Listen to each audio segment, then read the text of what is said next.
VS. Achuthanandan, കേരളത്തിൻ്റെ സ്വന്തം VS.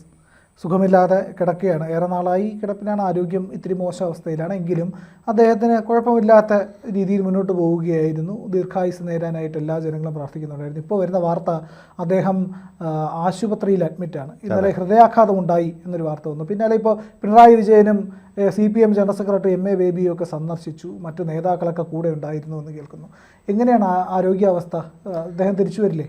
തീർച്ചയായിട്ടും. അതായത് വി.എസ്. അച്യുതാനന്ദൻ ഇന്നലെ ഹൃദയാഘാതം ഉണ്ടായി എന്ന് പറഞ്ഞപ്പോൾ തന്നെ നമ്മളെല്ലാം പേടിച്ചു. കാരണം ഇന്നലെ ഇലക്ഷൻ റിസൾട്ടിൻ്റെ ദിവസമാണ്. ആ ദിവസം ഇങ്ങനെ പെട്ടെന്ന് ഹൃദയാഘാതം വന്നപ്പോൾ എല്ലാവരും ഒന്ന് ഞെട്ടി.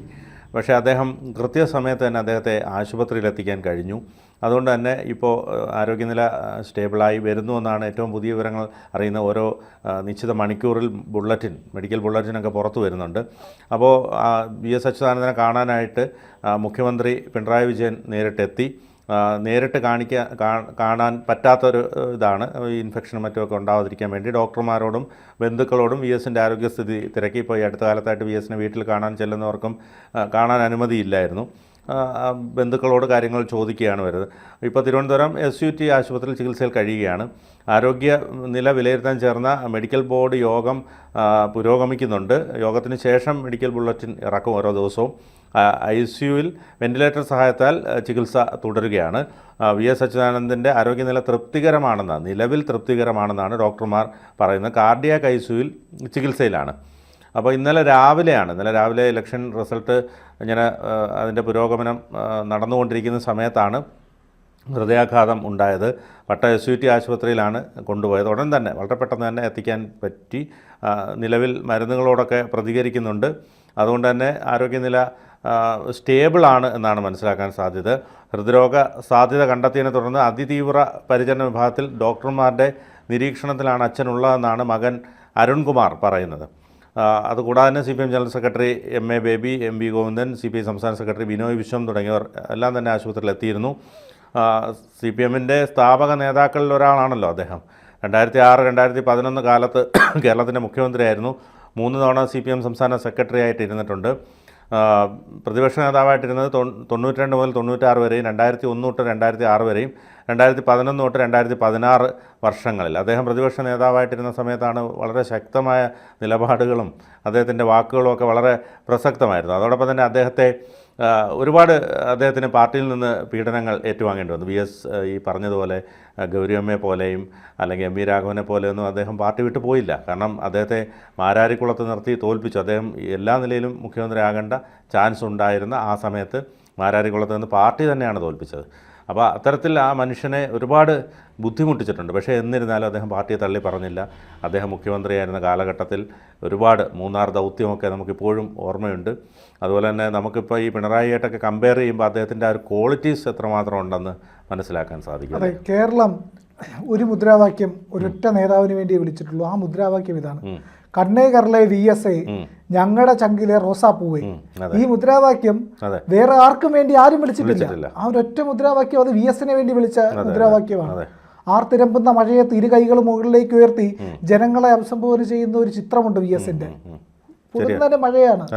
അപ്പോൾ ആ ജനങ്ങൾ ആരും പോകുന്നില്ല. VS അവിടെ നിന്നുകൊണ്ട് ജനങ്ങളുടെ നേരെ കൈ ഉയർത്തി അവരെ അഭിവാദ്യം ചെയ്തുകൊണ്ട് സംസാരിക്കുന്നു. അങ്ങനെ ജനകീയനായ ഒരു നേതാവ്. കുന്നും മലയും കാടും എല്ലാം കയറി ഇറങ്ങി ആര് ചന്ദനം മോഷ്ടിക്കുന്നു, ആര് വനം കൊള്ളയടിക്കുന്നു, ആര് കയ്യേറുന്നു എന്ന് നോക്കിയ ഒരു മനുഷ്യനാണ്. ആത്മാർത്ഥത ചില കാര്യങ്ങളിലൊക്കെ ഉണ്ടായിരുന്നു VSന്. പൂർണ്ണമായി കമ്മ്യൂണിസ്റ്റിൻ്റെ എല്ലാ സ്വഭാവമൊന്നും കാണിച്ചില്ല. ഒന്നുമില്ലെങ്കിലും India-China യുദ്ധകാലത്ത് ഇന്ത്യൻ ഭടന്മാർക്ക് വേണ്ടി ചോര നൽകിയ മനുഷ്യനാണ് ജയിലിൽ വാസകാലത്ത്. അന്ന് പാർട്ടി നടപടിയെടുക്കാനൊക്കെ ഒരുങ്ങിയത്. അപ്പോൾ പറഞ്ഞ് എനിക്ക് എൻ്റെ രാജ്യം വലുത് തന്നെയാണ്, പാർട്ടിയെ ഞാൻ സ്നേഹിക്കുന്നുണ്ട്. അതോടൊപ്പം തന്നെ പാർട്ടി രാജ്യത്തിന് വേണ്ടിയിട്ടാണ്, അല്ലാതെ രാജ്യം പാർട്ടിക്ക് വേണ്ടിയിട്ടല്ല എന്നൊരു നിലപാടെടുക്കാനായിട്ട് രാജ്യസ്നേഹിയായിരുന്നു VS എന്നുള്ളതാണ് VSൻ്റെ ഏറ്റവും വലിയ പ്രത്യേകത. അന്നത്തെ ഈ പറയുന്ന മതത്തിൻ്റെ ചില പ്രവണതകളൊക്കെ ഉണ്ടല്ലോ, അതിനെതിരെയൊക്കെ ഈ ചില മതങ്ങൾ കാണിക്കുന്ന ജിഹാദി സ്വഭാവങ്ങൾക്കെതിരെയൊക്കെ എല്ലാ കാലത്തും ശക്തമായ നിലപാടെടുത്ത ആളാണ്. തീവ്രവാദത്തിനോട് സന്ധിയൊന്നും ഇല്ല എന്ന് പറഞ്ഞ ആള് ഇവിടുന്ന് മറ്റേ പോയി തീവ്രവാദത്തിനോട് ഒന്നുമില്ല, വ്യക്തമായ നിലപാടുള്ള മനുഷ്യനാണ്, ശക്തമായ നിലപാടാണ്. അപ്പോൾ ആ VS അച്യുതാനന്ദൻ എന്ന് പറയുന്ന മനുഷ്യനോട് കേരളത്തിനെന്നും ബഹുമാനമാണുള്ളത്. ക്രൗഡ് അതെ, പിണറായി ഉറപ്പായിട്ട് തീർച്ചയായിട്ടും ക്രൗഡ് പുലർന്ന കാര്യത്തിൽ എന്ത് സംശയം. ഞാൻ നേരിട്ട് സാക്ഷിയായിട്ടുണ്ടെന്നേ പല സമരങ്ങൾക്കും. പഴയ കോളേജ് വിദ്യാഭ്യാസ കാലത്തുള്ള SFIയുടെ സമരത്തിൽ, കോളേജ് വിദ്യാഭ്യാസമല്ല, ഞാൻ സ്കൂളിലൊക്കെ പഠിക്കുമ്പോൾ ആ സമയത്തൊക്കെ സെക്രട്ടേറിയറ്റിന്റെ മുമ്പിൽ VS വന്ന് നിൽക്കുക എന്ന് പറഞ്ഞു കഴിഞ്ഞാൽ സമരത്തിന്റെ രൂപവും മാറും.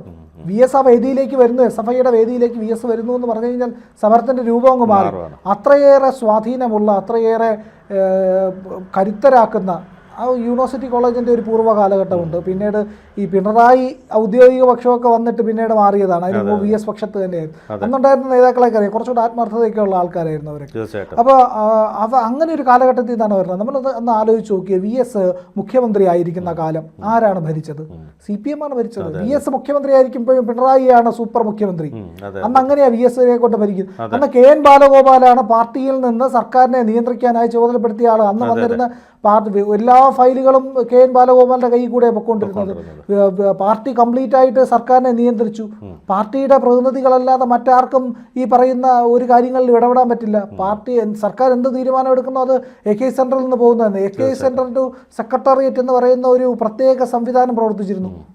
അപ്പൊ അങ്ങനെയാണ് സർക്കാരിനെ ഇന്ന് അങ്ങനെ സങ്കല്പിക്കാൻ കഴിയും പറ്റത്തില്ല. അത് മാത്രമല്ല, ക്യാപ്റ്റൻ എന്നൊക്കെ പറഞ്ഞിട്ട് ഇപ്പം ഈ കമ്മ്യൂണിസത്തിന്റെ ആശയങ്ങളെ തന്നെ ഇല്ലാതാക്കുന്ന ഭരണമാണ് പിണറായി സർക്കാരിൻ്റെത്. പക്ഷേ VSന്റെ കാലത്ത് കൃത്യമായി ആ ഒരു പാർട്ടി സംവിധാനത്തിൽ പൊയ്ക്കൊണ്ടിരുന്ന ഒരു മുഖ്യമന്ത്രി. അത് കഴിഞ്ഞ ദിവസം ഞാൻ ദേശാഭിമാനിയിൽ ഒരു ലേഖനം വായിച്ചു, അടിയന്തരാവസ്ഥയെ പറ്റിയിട്ടുള്ള ലേഖനം. ഈ ലേഖനത്തിനകത്ത് ഇന്ദിരാഗാന്ധിയെ നിശ്ചിതമായി വിമർശിക്കുന്നുണ്ട്. ഒരു പഴയ ചിത്രവും കൂടി ഒന്ന് ഓർത്ത് നോക്കണം. അപ്പോഴേ നമുക്ക് ഈ CPMൻ്റെയും VSൻ്റെയും പിണറായിയുടെയും കാര്യം പറയുമ്പോഴത്തേക്കും ആ കാര്യം പറഞ്ഞു പോയില്ലെങ്കിൽ അതൊരു തെറ്റായി പോകുന്നുള്ളതുകൊണ്ട്. അതായത് ഇന്ദിരാഗാന്ധി JNUവിലേക്ക് വരുന്നു, ഒരു പരിപാടി ഉദ്ഘാടനം ചെയ്യാനാണ്. അവിടെ എത്തിയപ്പോൾ ഇന്ദിരാഗാന്ധിയെ തടഞ്ഞു നിർത്തിയിട്ട് ആ കൂട്ടത്തിൽ ജുബ്ബയിട്ട ഒരു യുവ നേതാവ് വന്നിട്ട് ഇന്ദിരാഗാന്ധിക്കെതിരായിട്ടുള്ള ഒരു പ്രസ്താവന വായിക്കുകയാണ്. ഒരു വിചാരണ പോലുള്ള ഒരു പ്രസ്താവന. അത് വായിക്കുന്നത് സീതാറാം യെച്ചൂരിയാണ്, അന്നത്തെ SFIയുടെ നേതാവ്, JNUSUവിൻ്റെ നേതൃസ്ഥാനത്തിരിക്കുന്ന മനുഷ്യനാണ്. അദ്ദേഹം വായിക്കുന്നത് ഇന്ദിരാഗാന്ധി നിശിതമായി വിമർശിക്കുകയാണ്. ഇന്ദിരാഗാന്ധി കണ്ണട ഊരി കയ്യിൽ പിടിച്ചിട്ട് വളരെ നിശബ്ദം അവിടെ നിന്ന് കേട്ടുകൊണ്ടിരിക്കുകയാണ്. പോലീസുകാരൊക്കെ ചുറ്റുമുണ്ട്, വിദ്യാർത്ഥി സമരമാണ്. അപ്പോൾ ആ തരത്തിൽ ഇന്ദിരാഗാന്ധി നിൽക്കുക. ഒന്ന് ആലോചിച്ച് നോക്കൂ, പിണറായി വിജയൻ്റെ മുന്നിൽ അങ്ങനെ പിണറായിയെ തടഞ്ഞു നിർത്തി പിണറായിയെ വിചാരണ ചെയ്യുന്ന രീതിയിൽ ഒരു വിമർശന കത്ത് വായിക്കാൻ, ഇല്ലെങ്കിൽ ഒരു വിമർശന പ്രസംഗം നടത്താൻ ഈ ലോകത്തില്ലെങ്കിൽ കേരളത്തിൽ ആർക്കെങ്കിലും കഴിയുമോ? കൊന്നുകളയും. ഇല്ല, പറ്റില്ല, കൊന്നുകളയും. അതാണ് പിണറായിയുടെ പോലീസ് അല്ലെങ്കിൽ പിണറായിയുടെ പാർട്ടി ചെയ്യുക. പ്രതിഷേധിക്കുന്നവനോ വിമർശിക്കുന്നവനോ ഉണ്ടോ അവനെ കൊന്നുകളയും. കൊല്ലാതെ മറ്റൊന്നുമില്ല അവരുടെ മാർഗം. അതെ, 51 വെട്ട് നമുക്കറിയാമല്ലോ. 51 വെട്ട് ഭാഷയുള്ള ഇന്നോവ ഉണ്ടല്ലോ. അപ്പോൾ ആ ഒരു രീതിയിലുള്ള നിലപാടാണ് ഒരു കമ്മ്യൂണിസ്റ്റായി പിണറായി വിജയൻ എടുക്കുന്നത് ഇവിടെ. പക്ഷേ VS അങ്ങനെ ആയിരുന്നു എന്നുള്ളത് ആലോചിച്ച് നോക്കണം. VS മുഖ്യമന്ത്രിയായിരുന്നു. VS മുഖ്യമന്ത്രിയായിരുന്ന കാലത്ത് അത്ര അംബാസഡർ കാറിലാണ് കൊണ്ടുവരുന്നത്.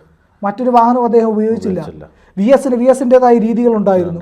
ആ രീതിയിലാണ് മുന്നോട്ട് പോയിക്കൊണ്ടിരുന്നത്. സർക്കാരിൻ്റെ നിലപാട് എങ്ങനെയായിരിക്കണം എന്നുള്ളത് VSന് കൃത്യമായിട്ട് VSൻ്റെ കാലത്ത് പ്രതിഷേധമുണ്ടായില്ലേ, സമരമുണ്ടായില്ലേ? എങ്ങനെയാണ് നേരിട്ടതിനെ? ഈ പറയുന്ന ഏതെങ്കിലും ഒരു പ്രതിഷേധക്കാരനെ വളഞ്ഞിട്ടടിക്കുന്ന നടപടി VSൻ്റെ സർക്കാരിൻ്റെ കാലത്തുണ്ടായിട്ടില്ല. അപ്പം കൃത്യമായ നിലപാടെടുക്കാൻ പാർട്ടിക്കകത്ത് വിവേകമുള്ള ഒരാളുണ്ടാവണം.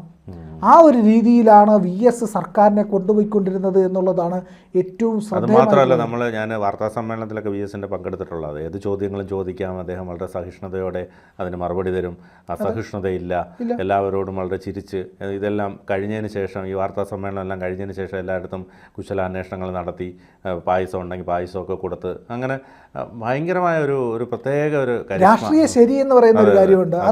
അതെന്ന് പറഞ്ഞാൽ അത് ബുദ്ധിയുടെയും വിവേകത്തിൻ്റെയും ഒരു പ്രതീകമാണ്. ബുദ്ധിയും വിവേകവും ഇല്ലാതെയാകുമ്പോഴാണ് അക്രമം ചെയ്യാനും തനിക്ക് ശേഷം പ്രളയമെന്ന് തോന്നാനും തനിക്ക് ശേഷം എന്തിനേയും നശിപ്പിക്കാമെന്നും താൻ നിലനിൽക്കാൻ വേണ്ടി എന്തിനെ ഇല്ലായ്മ ചെയ്യാമെന്നും ഒക്കെയുള്ള നിലപാടെടുക്കുന്നത്. അത് മാത്രമല്ല, മറ്റ് മന്ത്രിമാർക്ക് അദ്ദേഹം കൊടുക്കുന്ന പ്രാധാന്യം, അതെ, അദ്ദേഹത്തിന്റെ വകുപ്പല്ലാതെ മറ്റ് വകുപ്പുകൾ അദ്ദേഹം അവർക്ക് വിട്ടുകൊടുത്തിരിക്കുകയാണ്. ഇപ്പൊ അങ്ങനല്ല. ഇപ്പൊ പിണറായി സ്വന്തമായിട്ട് ആർക്കും ഒന്നും പറയാൻ പറ്റാത്ത അവസ്ഥയാണ്. KK ശൈലജ എത്ര ദിവസം പത്രസമ്മേളനം നടത്തി? ഒറ്റ ദിവസം. അത് കഴിഞ്ഞപ്പോൾ പറഞ്ഞു വേണ്ട, മാറിക്കോ, ഞാൻ ചെയ്തോളാം. ഇപ്പൊ സ്വരാജ് ഏറ്റവും അവസാനമായിട്ട് സ്വരാജിനിട്ട് ഏറ്റ പണിയല്ലേ പണി. അപ്പോൾ അത് അടിക്കുന്നത് നെറുകയ്ക്കാണെന്ന്, ഇനി പൊങ്ങരുത് എന്നുള്ളത്. അതെ. അപ്പോൾ അതിൽ നിന്ന് അതാണ് VSനെ മാറ്റി നിർത്തുന്നത്. അദ്ദേഹത്തിൻ്റെ ഏറ്റവും വലിയ, അദ്ദേഹം പാർട്ടിക്കൊപ്പം അടിയുറച്ചു നിന്നു. അതോടൊപ്പം തന്നെ പാർട്ടിയുടെ അല്ലെങ്കിൽ പിണറായിയുടെ പല നയങ്ങൾക്കുമെതിരെ അതിശക്തമായി അദ്ദേഹം പ്രതികരിച്ചു. ജനങ്ങൾ കൂടെ നിന്നു, ഏറ്റെടുത്തു. ആ ഒരു രീതിയിൽ അദ്ദേഹത്തിന് VSന്റെ വില നമ്മളിപ്പോൾ മനസ്സിലാക്കുന്നു. അതെ അതെ അതെ. VS എന്ന് പറയുന്നത് കമ്മ്യൂണിസ്റ്റുകാർ മുഴുവൻ മനസ്സിലാക്കുന്നുണ്ട്. കമ്മ്യൂണിസ്റ്റുകാരും കേരളവും എല്ലാം മനസ്സിലാക്കുന്നുണ്ട്. അതെ അതെ. അതുകൊണ്ടാണ് നമ്മളെന്ന് ഉദ്ദേശിച്ചത്. നമ്മളെന്ന് പറയുമ്പോൾ കേരളത്തിലെ ജനങ്ങൾ, കമ്മ്യൂണിസ്റ്റ് പാർട്ടിയിലെ അംഗങ്ങൾ, മുഴുവൻ മനുഷ്യരും ഇവരെ എല്ലാവരും ഉൾക്കൊള്ളുന്ന ആ ഒരു നമ്മളിലുണ്ട്. അവിടെ VSന്റെ വില മനസ്സിലാക്കുന്നത്. VSനെ നമ്മൾ വിമർശിച്ചിട്ടുണ്ട്, പക്ഷേ VS ശരിയായിരുന്നു എന്നുള്ളത് കാലം തെളിയിച്ചു. VS ആയിരുന്നു ശരി. കൂടുതൽ വാർത്തകളും വിശേഷങ്ങളും നിങ്ങളിലേക്ക് എത്താൻ ABC മലയാളം സബ്സ്ക്രൈബ് ചെയ്യുക, ബെൽ ബട്ടണും അമർത്തുക.